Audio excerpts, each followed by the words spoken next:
मुख्यमंत्र्याला सांगणं एकच आहे की धनंजय देशमुख सूर्यवंशी सोमनाथ सूर्यवंशी यांना न्याय मिळालाच पाहिजे. सगळ्यांना फासावर लटकवल्याशिवाय आम्ही मोर्चे शांत समाज करणार नाहीये. आम्ही आज समाज म्हणून आलोय, समाज म्हणून बसणार.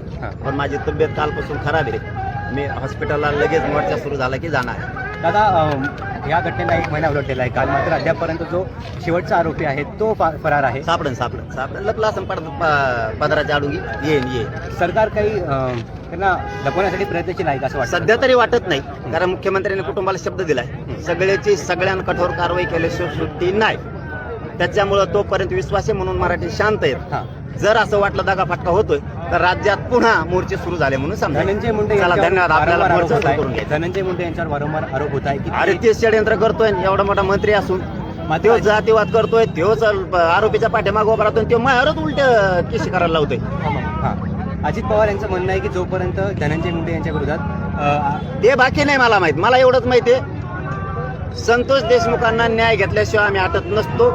याच्या जर दगाफटका झाला तर सरकारची गाठ मराठ्यांसंग आहे.